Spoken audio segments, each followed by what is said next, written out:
Hi guys, this is Evan Jones. We're moving on here to Preptest 64 Game 3. A pretty tricky game in terms of the setup, which I think kind of makes this game a bit unusual among modern Preptest logic games. You've got some decisions to make about how you set that up, and we'll talk about that and see what I think maybe is the best, but there's really two options that are pretty close to each other in terms of how good they are. So let's take a look at that setup in more detail. So for this game, you have a 2-day study of 4 riders, and they're studying these bicycles, and our riders are R, S, T, and Y. Sorry, that was hideous. R, S, T, and Y, and they're testing these bicycles F, G, H, and J. F, G, H, and J. So you've got these two different groups, and it seems like you can choose what you're doing, right? So you've got F, you're testing these bicycles, these riders are each testing 1 per day. So you could do it like this, have F, H, J, and G, and then have these spots where we'll be assigning the riders, right? And then you could have, again, F, J, H, and G. This is the second day. And then on day 2, you assign different riders. However, I think that's a bad way to do it. Much better is to stack it up. Here's day 1, and here's day 2. Or sorry, I think, temporally it's always better to have day 1 be first, So then day 1 and day 2. And then, now these spots are where the riders that are testing these bikes go. Here's the day 1 riders go on this top level, and the day 2 riders go here. And an interesting thing to note, you could do this game, doing it the other way, which is you have the riders here, and then day 1 and day 2. And this is where the bicycles that they're then testing go, which would, might be a good way to set it up, because one of the rules here is that they can only test 1 bicycle per day, and they can't test the same bicycle on a different day. So you couldn't have F here, for example. So that's another totally viable way to do this game. I chose this way because I think it's closer to what it looks like the creators of the test are doing in the acceptability question. And also, you'll see, I think it makes more sense for diagramming one of the rules that show up. So let's take a look at those rules. One thing is, just like we discussed over here, you couldn't have, say, R doing the bike 2 days. So, this is a rule that comes from the setup, which says that on the second day they test a different bicycle. So you might want to have something to yourself like XX is not okay. You can't see the same person. That just stands for some variable. You can't see like RR. You can't see SS. That's not okay. For explicit rules now, we've got R cannot test F, so you can't see R in this category. Yuki cannot test J, so Y is out here. No Y.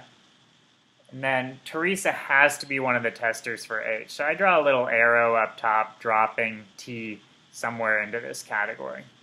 And then our last rule is that the bicycle that Yuki tests on the first day has to be tested by Seamus on the second day. And this is the reason why I like this game setup here. Let's see how that plays out. If Yuki tests something in day 1, then Seamus has to test that same bicycle in day 2. So what we end up with is this nice YS block that we just know we need to drop in somewhere.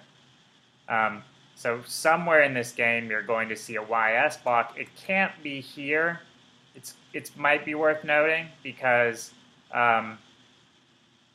Teresa has to be somewhere in there. So that Y and S block is out here. You could keep a note of that. Okay, and then I think with that you're pretty much ready to go to the questions.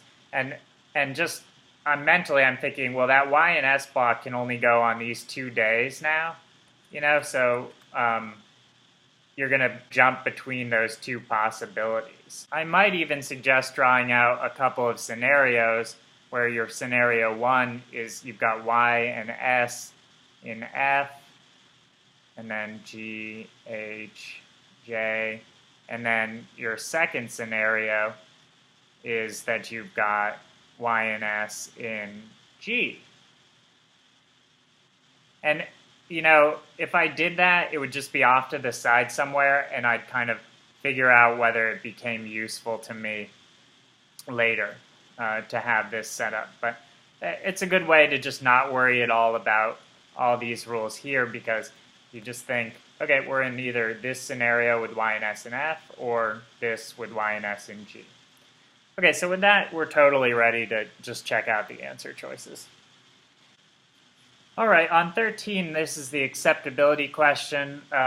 If you just take your rules one at a time and go through the answer choices, you're going to be left with C. Nothing new and different there. The only thing to note is they kind of set it up like we did with the bikes as the base. So that's kind of why that's why I think I really like to do it the way we did rather than using the riders as the base in this group situation here. Okay, for question 14, and drawing mini diagrams is a real pain here, but you just got to do it. F, G, H, J. At this early point, you might want to redraw your rules about, you know, this and this. So we're told that T is testing G on the second day, right? So you put T down here, and then that immediately means that we're in scenario 1 with y and s here. And that's kind of a little quick inference. I'd want to see if that answers the question, but it turns out it doesn't. There's nothing related to where y and s have to go as far as testing F. So that we have to move on and keep making more inferences. Well, what can we do now? T is here testing G in day 2. So on day 1, we need to have T be testing H here. Remember, T can't test 2 on day 2, so T has to be testing H here. Does that answer the question? No, unfortunately it doesn't. So we have to keep making inferences. What can we do now? Well, I look at Yuki, and we know Yuki can't be here with Seamus, right? So where can Yuki be exactly? She's already tested her day 1 bicycle. She has to be here, right? She can't be up here. She's already done her day 1 bicycle. So the only place left for her is here because she can't go on this. And I got to be careful with how I diagram this. The only thing that this says is that we can't have that y and s block here. Y can, in fact, be on this day. So I'm going to redraw this rule for myself and make sure it's just communicating to me that the ys block cannot be here. So ys, and then draw it as a block, and then that block cannot be there. So this is another inference that I've made, that y has to be here in H. So again, I check if that answers the question. And I look for something about Yuki. Yuki tests H on the second day. Yeah, bam. So that's my correct answer, E. So what I did was I kept making inferences and then checking if they answered the question. And that's where I arrived at. E is the correct answer. Question 15 asks us to find something that cannot be true. So all the right answers, well, all the wrong answers are something that could be true, and the correct answer is something that cannot be true. It's a could be true except. So this is a good teachable moment here. On early questions like this is only 2 questions into the game. I wouldn't expect the answer to be something super difficult. It should generally be work that we can figure out from something we've already done in our main diagram. So you should scan for likely answer choices before doing this sort of difficult trial and error style. So I kind of look at them and I see A, R test J on the first day, I can't see any reason why not, so I don't give it a full analysis, but I just keep moving on. That could work fine in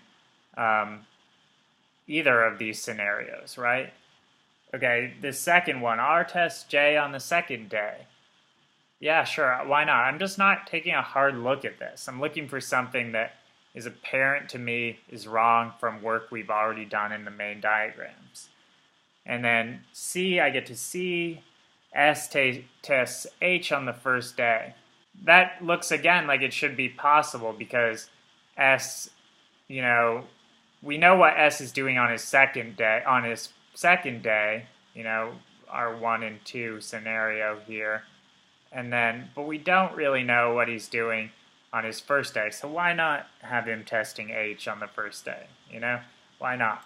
So again, I've looked at it, it doesn't look promising, I keep moving on, and then I get to D, Yuki tests H on the first day. How does that look? Well, up here, in scenario 2, that's not possible, because we know she's already testing G on her first day, on day 1. What about here? Yeah, not possible because she's already testing F. Remember, you can never see Y's going across, The same, once you see this pattern, when you see Y here, any other Y you see has to be down here. Same with S. Any other S you see has to be up here. So we can't see Y's across this way. We discussed this already. But you also can't see them across this way. That's no good either. So this question kind of tests your understanding of that, and you arrive at D is the right answer. It's not possible that Y is testing H on the first day. Question 16 is just this unholy nightmare of a problem. There's nothing better than to just do trial and error. So if I'm doing this question on a game day situation, I think unless I feel like I've got a ton of time, I'm just going to circle it, mark to myself that this is like trial and error, and then only come back to it at the end of the section if I've got time. And obviously I'll mark a guess answer right now, but in case I don't get time to come back. But other than that, I'm just moving on. However, we've got time to check it out here, so let's see what you do. You've got to start by, redrawing a little mini diagram so you can test these out. And then this is A that we're testing out here. And we'll put R testing G on the second day, which means that we've got to have this YS here. And at this point, I'm not really seeing any reason why this should be problematic, So without maybe going all the way, I just kind of would move on to B and keep testing, see if I run into something that's more problematic before I fill all these charts out all the way. So again, we've got our 1 and our 2 here. And then in B, we've got S testing F on the first day. So S would be here, which means day 2 is this YS situation. Can we fill out a chart from here? Yeah, where do we have left to put Yuki? Because R can't go on day 1. The likely thing is there. And then we just need to have R, H, sorry, not H, Teresa. So we just need T, and everything's fine there. So now you can actually cross B off, because that worked. Okay, and so now we're moving on to a C scenario. And again, this is just a ton of diagramming room and a ton of effort. So you can see why this is a horrible question to do on your first pass. And then we've got Teresa testing F on the second day. So if you draw a line, that would put Teresa right here. Sorry, this gets visually confusing, which means that we've got Y and S here, and then T has to be up here, because remember, Teresa definitely tests something on day H. That's this rule up here. And then, I mean, this is tough mental work. Tough mental work to even fill this out. R can't be on day 1, right? So now we know we've got R here and R here.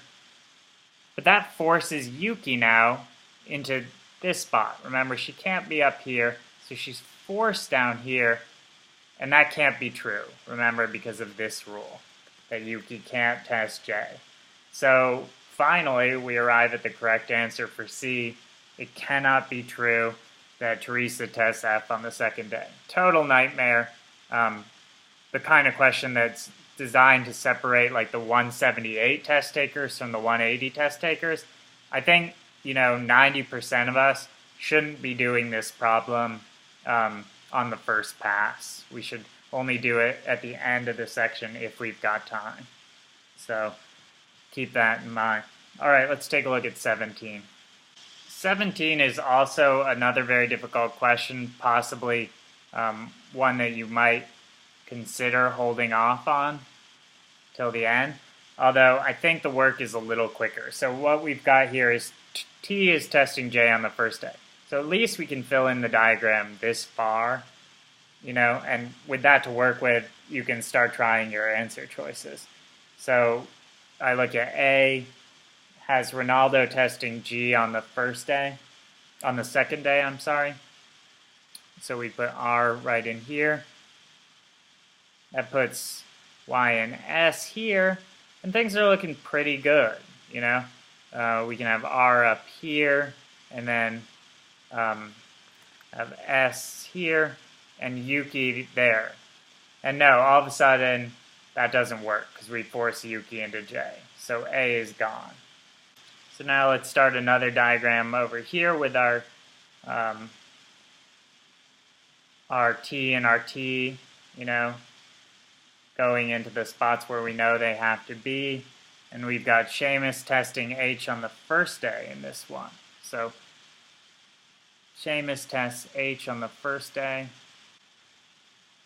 And then that doesn't tell us much about where our Y and our S are. But we do know that Yuki has to follow this pattern, right? Because Yuki can't be on the last day. So it's either Y, Y, like we've had, or it's Y, Y with YS, YS. So we just draw out these remaining possibilities. And remember, we just have to find one that could be true, so this works, right? RR. Sorry, I was doing extra unnecessary work there. And this works as a pattern, right? So that leaves B as our correct answer. Again, very, very, very tricky question. This is the sort of question that's separating out the, the low 170s guys from the high 170s guys. I think most people would be better off just marking a guess answer and only coming back to mess around with this if they have time. But it's a little easier than 16 because we at least had one thing to latch onto, which is we knew where Teresa was going. 18 is a third trial and error question. This is a game that's just top level difficulty here. So when you see that, when you see 3 questions in a row where trial and error are basically what you've got to work with, you're looking at a really, really hard game. So again, I repeat the same advice, possibly one to come back to and do at the end, but we'll take a look at it. So set up a mini diagram area. F, G, H, and J. And we've got R and S testing J, right? And that would mean S and R here, because remember, we already know that S is testing either F or G on their first day. And again, what I would do is, this just doesn't look problematic to me, so I just wouldn't do it out fully. I'd keep looking on, and that intuition's going to save you a lot of time. Why can't S and R be here? That looks a lot like other work we've done, and you'll be saving your work, so you might have an easier time making that judgment call than I am, because I've had to erase work. And then we've got R and T testing J, R and T testing J. Again, kind of thing where I'm just like, that looks perfectly in accord with what we've seen, right?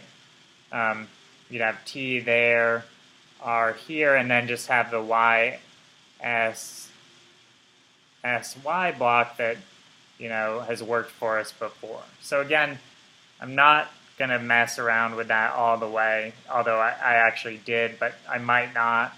I would just sort of check off that this answer has been checked and is not promising and move on. So C puts both R and Yuki testing G. So we've got R and Yuki here. Then we know we're in this YS world. Again, this is not tripping any alarms, right? We've got R safely out of this first spot. And Yuki is safely out of the spot where she can't go. So it's just not promising. I'd move on before doing a thorough check of the answers. So now I've got to redo another space here. This gets very space heavy. And then we've got Seamus and T testing G. S and T testing G. And we know, because we need to have the YS here, that this is how it would work, YS, and then we put T here, and then to have R split up, the remaining R, we force Yuki into this final spot. So that's been the major theme, forcing Yuki into J, that you see over and over again, and that we arrive here with D as the correct answer. That cannot be true, to have both S and T testing G. Very, very difficult. Again, this is a question that you just might be better off skipping and coming back. And if you did that, you're pretty likely to have some time at the end to attack these and maybe pick up at least 2 of these 3 points of 16, 17, and 18. So keep that in mind as a strategy. Okay, and that caps off a very, very difficult game. That's certainly going to take you more time than the average game. If you attack these questions, it could be taking 10 plus minutes. So make sure that if you do invest that time, you're taking it out of some other game. Okay, let's move on to game 4 and take a look at that.